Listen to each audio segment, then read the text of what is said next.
Hello friend, कैसे हैं आप लोग। आई होप कि आप सभी ठीक होंगे। स्वागत है आपका अपने चैनल कुक विथ अनीसा में। मैं हूं आपकी दोस्त एंड होस्ट अनीसा। तो फ्रेंड्स, आज मैं कच्चे आम से दो बहुत ही ज़्यादा टेस्टी और हेल्दी रेसिपी आपके साथ शेयर करने वाली हूं, जो कि बनाना बहुत ही आसान है, झटपट से बन के तैयार हो जाता है। तो अगर आपको आज की ये रेसिपी पसंद आए तो प्लीज़ मेरे चैनल को सब्सक्राइब कर लें और मेरी रेसिपी को अपने फैमिली फ्रेंड्स के साथ ज़रूर से शेयर करें। तो इस रेसिपी के लिए यहाँ पे मैंने लिया है दो कच्चा आम, जिसे हमें छील लेना है बढ़िया से। आप चाहें तो पीलर से छील सकते हैं या नाइफ़ की सहायता से छील सकते हैं, जैसे भी आपको सुविधा हो उस हिसाब से आप इसे छील के तैयार कर सकते हैं। बस यहाँ पे ध्यान ये रखिएगा कि जो ये ग्रीन पार्ट है ना, ये बिल्कुल हट जाना चाहिए, थोड़ा सा भी ये नहीं रहना चाहिए। इस तरह से आपको इसको छील के ले लेना है। तो यहाँ पे क्वांटिटी जो है वो आप अपने हिसाब से कम ज़्यादा कर सकते हैं। जितनी क्वांटिटी में आपको बनानी हो उस हिसाब से आप यहाँ पे आम ले सकते हैं। और इस तरह से दोनों आम को, यहाँ पे मैंने दो आम लिया है, बड़े साइज़ के हैं दोनों, तो इस तरह से इसे छील लेंगे। तो यहाँ पे मैंने दोनों आम छील लिए हैं। एक बार वापस से इसे मैंने धो लिया है, जिससे कि इसमें कोई भी गंदगी ना हो। अब इसे हमें रफली चॉप कर लेना है। तो ये देखिए, इस तरह से हल्का सा जो थोड़ा सा पका हुआ आम होता है ना, वो बहुत ही ज़्यादा टेस्टी लगता है। उससे इसका जो टेस्ट है वो और भी बढ़ जाता है। कोई कोई आम होता है ना जो कच्चा में ही जो एकदम से मीठा लगता रहता है खाने में, तो वैसा आम अगर मिले तो वो भी आप ले सकते हैं। तो इस तरह से देखिए, दोनों आम में से जितना पल्प था मैंने निकाल लिया है और जो गुठली थी उसे हटा दी है। अब यहाँ पे मैंने कुकर ले लिया है। कुकर में आम को डाल देंगे इस तरह से। तो छोटे पीसेस करेंगे ना तो इसको पकने में ज़्यादा टाइम नहीं लगता है, बहुत ही झटपट से ये बन जाता है। यहाँ पे 1 कप मैंने पानी ऐड कर दिया है। तो जितनी क्वांटिटी में अगर आप आम ज़्यादा ले रहे हैं तो थोड़ा सा ज़्यादा पानी ऐड करें। और इसे हमें जो है 2 सीटी आने तक पका लेना है, जिससे कि आम एकदम से गल जाए। अगर बहुत रेसा वाला आम हो तो थोड़ी देर आप फ्लेम को लो करके पका लीजिएगा, जिससे कि वो बढ़िया से पक जाएगा। तो ये आम की क्वालिटी पर भी डिपेंड करता है। तो यहाँ पे मैंने 2 सीटी आने तक इसे पका लिया है और इसको छोड़ देंगे जब तक कि इसका जो सीटी है, विसल है, वो निकल ना जाए। तो यहाँ पे देख सकते हैं पूरा गैस निकल चुका है। तो इसे खोल के चेक कर लेंगे और ये देखिए, बिल्कुल बढ़िया से ये पक भी गया है, ना ही इसमें ज़्यादा पानी है। एकदम जैसा हमें चाहिए ना, बिल्कुल उसी तरह से ये अभी तैयार हो गया है। तो इसी तरह की आपको कंसिस्टेंसी चाहिए, बहुत ज़्यादा पानी भी इसमें नहीं होना चाहिए। इन केस मान लीजिए अगर पानी ज़्यादा हो गया है तो आप उसे स्टेन कर लीजिएगा और उस पानी का यूज आप बाद में कर सकते हैं। तो यहाँ पे एक बोल ले लिया है और स्टेनर ले लिया है और इसी में हमें जो पूरा पल्प है इसे निकाल लेना है। तो एक बार में चाहे आप तो पूरा ले सकते हैं या आधा आधा करके भी कर सकते हैं, जैसे भी आपको सुविधा हो। इससे क्या होगा, इस तरह से जब आप स्टेनर में डाल के इसे और गरम गरम में करिएगा, इसको ठंडा नहीं बहुत ज़्यादा होने देना है, नहीं तो पल्प जो है ना बढ़िया से नहीं निकल पाएगा। तो जब ये हल्का गुनगुना रहे तभी ही आपको इसे तैयार कर लेना है। तो अब इस तरह से स्पून लेंगे और इसकी सहायता से इसे मैश करते जाएंगे। इससे क्या होगा कि जो पल्प है एकदम स्मूथ वाला नीचे बोल में निकल जाएगा और जो मैंगो के रेसे हैं वो स्टेनर में ही रह जाएंगे, वो बाहर नहीं आएंगे। तो इसी तरह से आपको तैयार कर लेना है। या फिर अगर आप इस तरह से नहीं कर पाएँ तो एक बार ग्राइंडिंग जार में चला लें और कोई भी कॉटन का एकदम पतला सा जो कपड़ा होता है ना, उसमें डाल के आप इसे छान सकते हैं। अगर इस तरह से स्टेनर ना हो तो आप उस तरह से भी इसे तैयार कर सकते हैं। तो ये देखिए, मेरे पास ये बड़ा वाला स्टेनर था तो मैं इसी तरह कर रही हूँ और आप देख सकते हैं नीचे से इसका पल्प निकल रहा है और ऊपर जो है इस तरह से रेसे जो हैं वो रह जाते हैं। ये देखिए, बस इस तरह से वाइट पार्ट और रेसे जो हैं वो रह जाएंगे। रेसे जो हैं वो आपको पल्प में नहीं डालना है, जिससे कि जो पल्प है हमारा वो एकदम स्मूथ रहता है। और आप देख सकते हैं, ये देखिए एकदम बढ़िया सा ये तैयार हो गया है। और अब मैं इसको मिक्स करके भी आपको दिखा दूं कि ये देखिए बिल्कुल परफेक्ट कंसिस्टेंसी भी है इसकी, एकदम पतली भी नहीं हुई है और इस तरह से ये तैयार हो जाता है। ये देखिए एकदम प्योर पल्प जो है ना हमें मिल चुका है। इस तरह से आप इसकी बहुत सारी रेसिपी बना के तैयार कर सकते हैं। तो ये देखिए, तो इसे रख देते हैं साइड में। यहाँ पे एक पैन चढ़ा लिया है, इसमें डाल दिया है आधी चम्मच सौंफ, आधी चम्मच ही मैंने लिया है जीरा, कच्चा जीरा यहाँ पे मैंने लिया है। और इसी के साथ यहाँ पे 5 से 6 मैंने ले ली है काली मिर्च। तो काली मिर्च की क्वांटिटी आप अपने हिसाब से कम भी कर सकते हैं या बढ़ा भी सकते हैं। एक लाल मिर्च लिया है जिसे मैंने बीच से तोड़ के डाला है, और इन सब चीज़ों को हमें ड्राई रोस्ट कर लेना है। तो फ्लेम को लो ही रखेंगे और लो फ्लेम पर ही इस तरह से इसे हमें हल्का हल्का भूनना है। बहुत ज़्यादा इसे जो है ओवर नहीं करना है कुक, नहीं तो जो मसाले हैं ना ये ऑयल रिलीज़ करने लगेंगे और जिसकी वजह से इसमें कड़वापन आ जाता है। तो बस हल्का सा क्रिस्पी करना है, बहुत ज़्यादा इसे नहीं पकाना है। तो धीरे धीरे आप देख सकते हैं जो मिर्च है उसका भी कलर चेंज हो चुका है। तो यहाँ पे मैंने दूसरा पैन चढ़ा लिया है और इसमें हम पल्प को डाल देंगे। तो जितना बढ़िया पल्प रहेगा ना उतना ही स्मूथ, उतना ही बढ़िया बनके जो आपकी रेसिपी है वो तैयार होगी। तो इस बात का ध्यान रखें और फ्लेम को यहाँ पे लो ही रखेंगे, क्योंकि जैसे ही आप फ्लेम को हाई या मीडियम करेंगे ना तो ये बहुत ज़्यादा जो इसके छींटे हैं वो उड़ने लगते हैं, क्योंकि पल्प हमारा पहले से गाढ़ा है। तो इसको इसी तरह से चलाते रहेंगे और इसे हमें पकाते रहना है। तो बीच बीच में आप चाहें तो इसे छोड़ भी सकते हैं, जैसे फ्लेम को लो कर दीजिए और छोड़ दीजिए, थोड़ी देर ढक के भी आप पका सकते हैं जिससे कि जो इसके छींटे हैं वो बाहर ना आए। अब यहाँ पे मैं इसमें डाल रही हूँ मिश्री का पाउडर। तो मिश्री जो होता है ना धागे वाला, वो मैंने लिया था और उसको मैंने पीस लिया था ग्राइंडिंग जार में। तो इस तरह से यहाँ पे आप चाहें तो चीनी ऐड कर सकते हैं या फिर गुड़ ऐड कर सकते हैं, जो भी आपके पास हो। तो चीनी को भी आप पीस के ही डालिएगा, जिससे कि जो इसका पकने का जो टाइम है ना वो भी आपको कम लगेगा और बहुत जल्दी झटपट पक जाएगी। तो यहाँ पे 1 कप के करीब जो है हमारा पल्प था, तो 1 कप ही मैंने यहाँ पे मिश्री का पाउडर ऐड किया है। तो यहाँ पे मीठा जो है वो डिपेंड करेगा कि आपकी जो आम है वो कितनी खट्टी या मीठी है। अगर आपको लगे कि बहुत ज़्यादा खट्टी है तो आप चीनी या मिश्री की क्वांटिटी बढ़ा सकते हैं। अब यहाँ पे मैंने आधी चम्मच इसमें डाल दी है काला नमक। काला नमक से जो इसका टेस्ट है वो और भी बढ़ जाता है, बहुत ही बढ़िया आता है। तो इस तरह से काला नमक डालने के बाद इसे हमें मिक्स करते जाना है। धीरे धीरे आप देख सकते हैं जो हमने इसमें मिश्री का पाउडर डाला था ना, इस वजह से ये एकदम से जो है क्रीमी टेक्सचर इसका आने लगा है। जब तक वो पकता है, इधर जो मसाला हमने तैयार करके रखा था रोस्ट करके वो भी तैयार ठंडा हो चुका है, तो इसे भी हम कूट लेंगे। तो इस तरह से यहाँ पे मैं इसे खलबट्टे में कूट रही हूँ। आप चाहें तो इसे भी ग्राइंडिंग जार में डाल के पीस सकते हैं और पीस के यूज़ कर सकते हैं। तो यहाँ पे मैं खलबट्टे में कर रही हूँ, इससे भी ये बहुत ही बढ़िया से हो जाता है। बस ध्यान ये रखें कि बहुत ज़्यादा मसाले जो हैं वो ठंडा नहीं होना चाहिए। अगर बहुत ज़्यादा ठंडा हो जाएगा ना तो फिर ये अच्छे से नहीं तैयार हो पाएगा।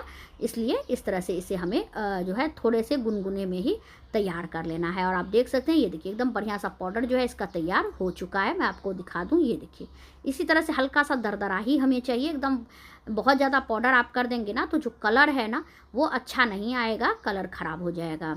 तब तक यहाँ पे मैंने एक स्टील की थाली ली है, इसे ग्रीस कर लेंगे। तो घी से यहाँ पे मैं इसे ग्रीस कर लेती हूँ, जिससे कि जब आप इसे में डिमोल्ड करेंगे ना तो बढ़िया से डिमोल्ड हो जाए, ये कहीं से चिपके नहीं। तो स्टील या एल्युमिनियम में ही करिएगा, ज़्यादातर स्टील में ही करें, क्योंकि आम है तो खट्टा एल्युमिनियम में नहीं डालते हैं। तो इस तरह से देखिए यहाँ पे ये भी हमारा बढ़िया से पकने लगा है। कलर भी आप देख सकते हैं कितना बढ़िया आ गया है। तो इस स्टेज पे इसमें जो मसाला हमने कूट के रखा था ये डाल देंगे। इन मसालों से जो इसका टेस्ट है ना बहुत ही बढ़िया आता है, एकदम चटपटा सा ये लगेगा खाने में, एकदम नमकीन हल्का सा मीठा, बहुत ही बढ़िया चटपटा सा बनके ये तैयार होता है। तो इस तरह से इसे मिक्स करते जाएंगे। इस स्टेज पे आप देख सकते हैं ये बढ़िया से पकने लगा है और रिड्यूस भी हो गया है, बहुत ही क्वांटिटी इसकी कम होने लगी है।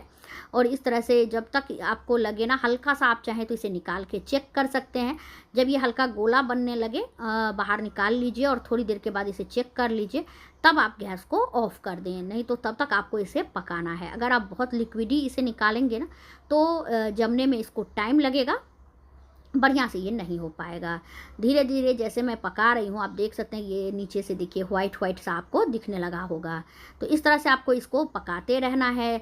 तो थोड़ी देर इसे और हम पका लेंगे। ये देखिए इस तरह से आप उठा के इसे चेक भी कर सकते हैं कि ये बहुत ही ज़्यादा जो है अब गाढ़ा होने लगा है। और जैसे मैंने आपको बताया है कि आप चाहें तो थोड़ा सा निकाल के चेक कर सकते हैं पहले। तो अब यहाँ पे मैंने दोनों थाली पहले से ग्रीस करके रखा हुआ है, तो इसमें हम निकाल लेंगे इस तरह से। ये देखिए तो इसकी मैं एकदम जो है पतली सी ही सीट बना रही हूँ, तो मैं थोड़ा थोड़ा ही ऐड कर रही हूँ।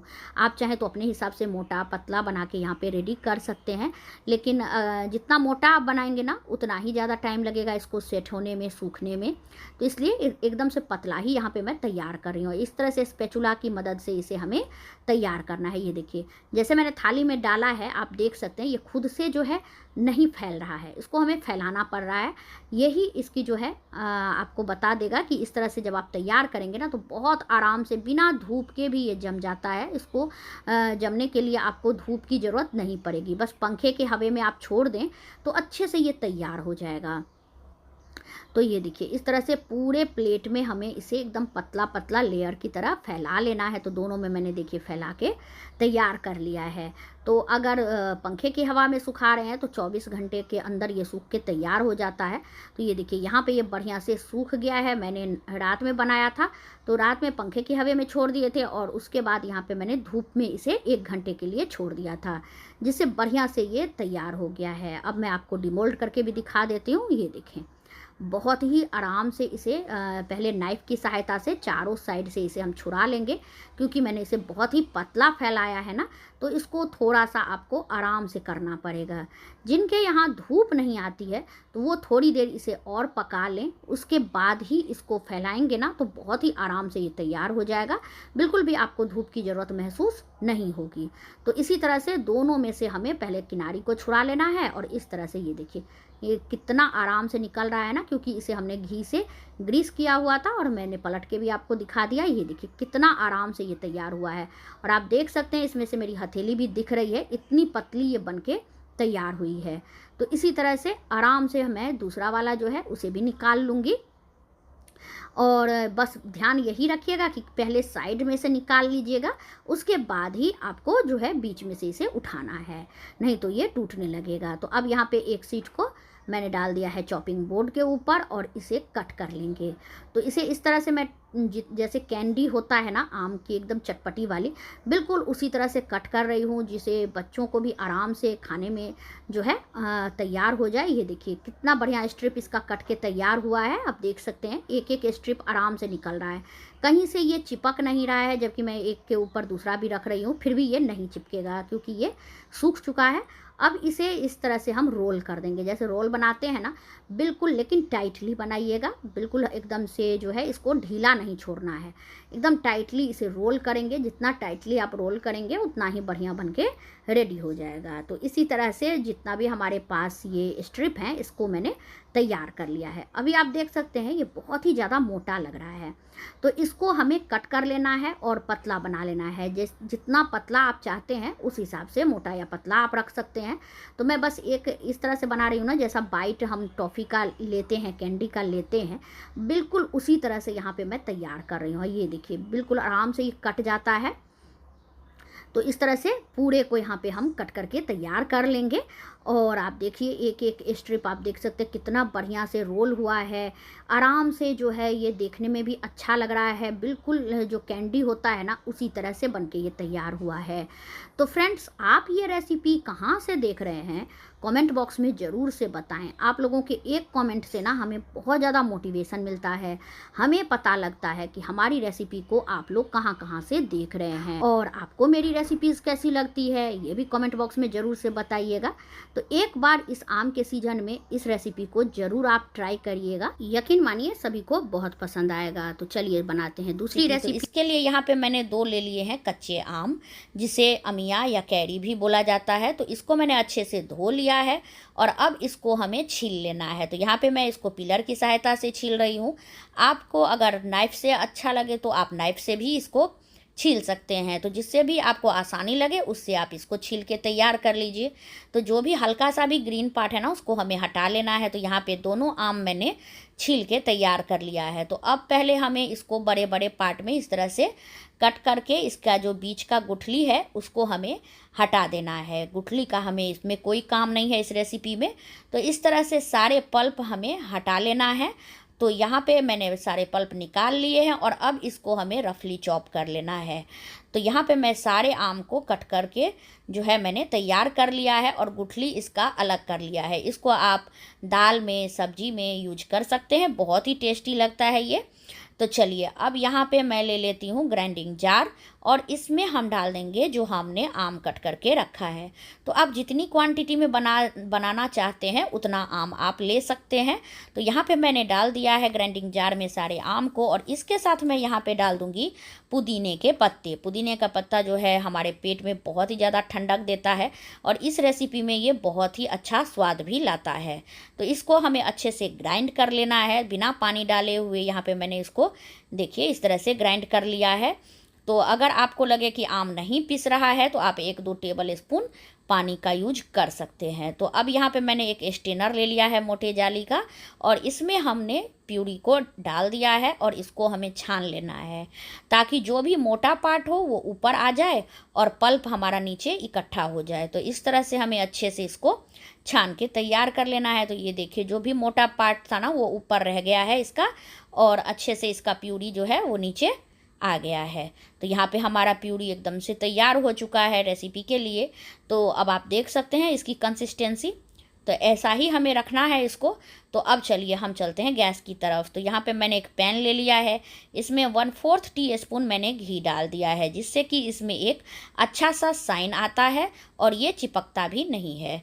तो अब घी जैसे ही मेल्ट हो गया है तो अब इसमें हम डाल देंगे जो हमारा मैंगो प्यूरी था उसको हमें यहाँ पे ऐड कर देना है, और इसमें मैं डाल दूँगी आधा कप के बराबर चीनी। जो आम हमने लिया था वो ज़्यादा खट्टा नहीं था इसलिए मैंने आधा कप ही चीनी डाला है। अगर आपका आम ज़्यादा खट्टा हो तो आप क्वांटिटी बढ़ा सकते हैं। तो यहाँ पे 1/4 टीस्पून मैंने सफ़ेद नमक ले लिया है और आधा चम्मच यहाँ पे मैंने ले लिया है काला नमक। तो और आधी चम्मच यहाँ पे मैंने इसमें डाल दी है काली मिर्च का पाउडर। इससे थोड़ा सा हल्का सा तीखापन आता है, बहुत ही टेस्टी लगता है इस रेसिपी में। और आधी चम्मच मैंने इसमें डाल दिया है भुनी हुई जीरा का पाउडर। और अब इसको हमें अच्छे से मिक्स करके लो फ्लेम पर, जब तक चीनी अच्छे से घुले नहीं तब तक पहले लो फ्लेम पर ही पकाना है। आप चीनी के जगह पे इसमें मिश्री भी डाल सकते हैं, उससे भी बहुत ही ज़्यादा फ़ायदा होता है। तो ये जो हम रेसिपी बना रहे हैं ना फ्रेंड्स, ये बहुत ही चटपटा तो बनता ही है, हमारे पेट के लिए भी बहुत ज़्यादा फ़ायदेमंद है। इस गर्मी में ये पेट में एकदम ठंडक पहुंचाता है।